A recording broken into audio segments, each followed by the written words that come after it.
रामो विग्रहवान धर्मः, यानी राम धर्म के रूप है। फिर क्यों वामपंथी और आधुनिक लोग श्री राम के द्वारा सीता के त्याग का विरोध करते हैं? कई लोगों का ये मानना है कि श्री राम ने मां जानकी का त्याग कर अधर्म किया था। क्या सच में ऐसा है कि धर्म के मूर्तिमान श्री राम कोई अधर्म का कार्य कर सकते हैं? श्री राम के द्वारा मां सीता के त्याग की कथा सबसे पहले वाल्मीकि रामायण में मिलती है। इसके बाद की सबसे प्राचीन राम कथा महाभारत के रामोपाख्यान में दी गई है, जिसमें सीता त्याग का कोई वर्णन नहीं है। लेकिन तीसरी सबसे प्राचीन राम कथा रघुवंशम महाकाव्य में लिखी है, जिसमें श्री राम के द्वारा मां सीता के त्याग की कथा मिलती है।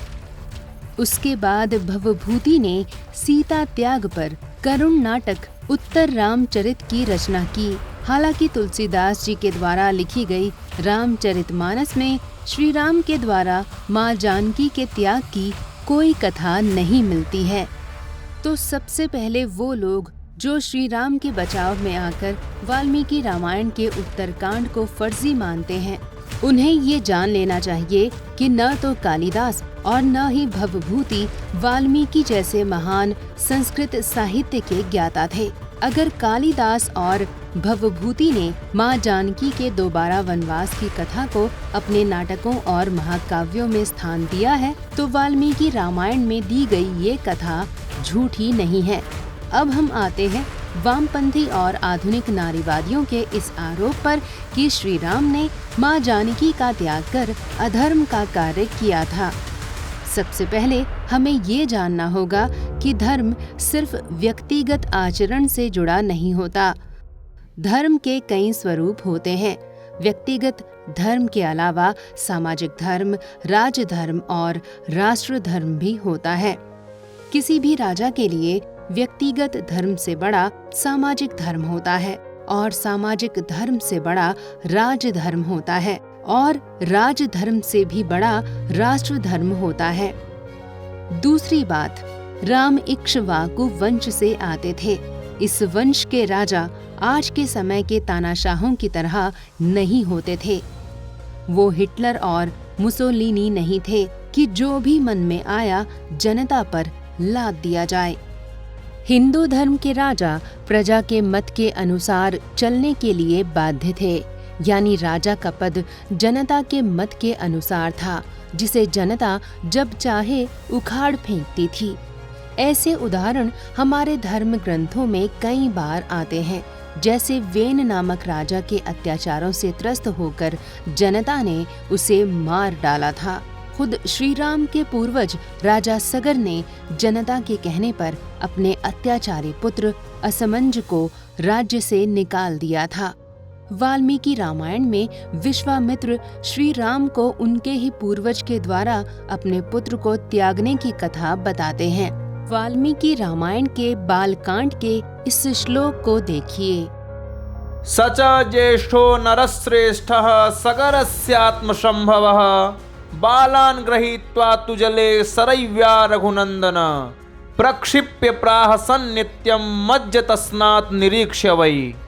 अर्थात नरश्रेष्ठ रघुनंदन सगर का ज्येष्ठ पुत्र असमंज नगर के बालकों को पकड़कर सरयू के जल में फेंक देता और उन्हें डुबाने लगता, और जब वे डूबने लगते तब उनकी ओर देखकर हंसने लगता।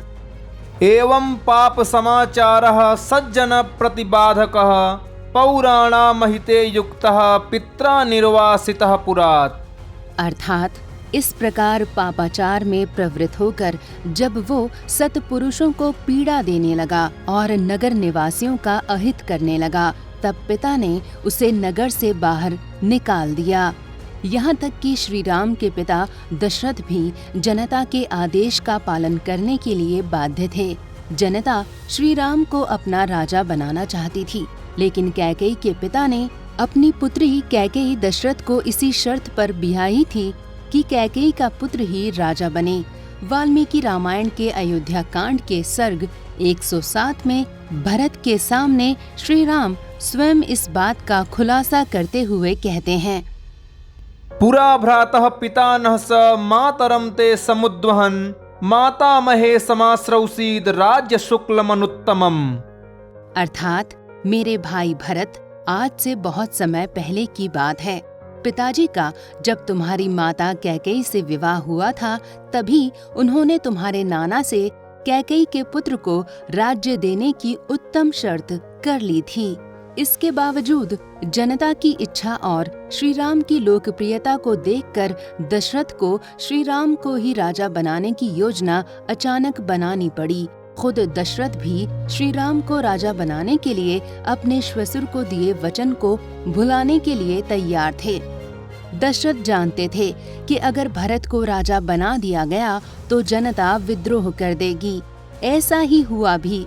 जब राम को वनवास मिला तो जनता श्री राम के साथ वन जाने के लिए तैयार हो गई और उसने कैकेयी के खिलाफ विद्रोह कर दिया। तत्समाकुल संभ्रांत मत्त संकुपित द्विपम हयसिंचित निर्घोषम पुमांसीन महास्वनम। अर्थात उस समय सारी अयोध्या में महान कोलाहल मच गया। सब लोग व्याकुल होकर घबरा उठे। राम जो धर्म के रूप थे, अगर वो सीता को अपने साथ रखते तो आगे एक नई परंपरा शुरू होने जा रही थी। कोई भी स्त्री किसी भी दूसरे पुरुष के साथ कुछ दिन रहकर अपने पति के पास लौटने का दावा कर सकती थी।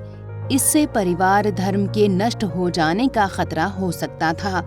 ये भी हो सकता था कि भविष्य में स्त्रियां ऐसा आचरण श्री राम की दुहाई देकर करने लगें। श्री राम के पास कोई दूसरा रास्ता नहीं था कि वो सीता का त्याग करें, क्योंकि महाभारत जो कि धर्म का महान ग्रंथ है, उसमें भी राजा के लिए यही कहा गया है। यद्यप्यस्य विपत्तिः स्यात् रक्षमाणस्य वै प्रजा सोप्यस्य विपुलो धर्म एवं वृत्ता ही भूमिपा। अर्थात प्रजा की रक्षा करते हुए अगर राजा के प्राण भी चले जाएं, तो भी वो उसके लिए महान धर्म है। राजाओं के व्यवहार और धर्म ऐसे ही होने चाहिए। राम सीता को संसार में सबसे ज्यादा प्रेम करते थे। उन्होंने सीता के प्रेम में एक पत्नी व्रता धर्म की प्रतिज्ञा की थी। उन्होंने कभी किसी दूसरी स्त्री से विवाह नहीं किया। फिर भी प्रजा के मत की रक्षा को राजा का सबसे बड़ा धर्म समझकर उन्होंने सीता का त्याग किया। भले ही ये आधुनिक लोगों के लिए दोषयुक्त कर्म हो, लेकिन राजा को दोषयुक्त कर्म भी प्रजा हित में करना होता था। ये बात श्री राम ने अपने गुरु विश्वामित्र से सीखी थी।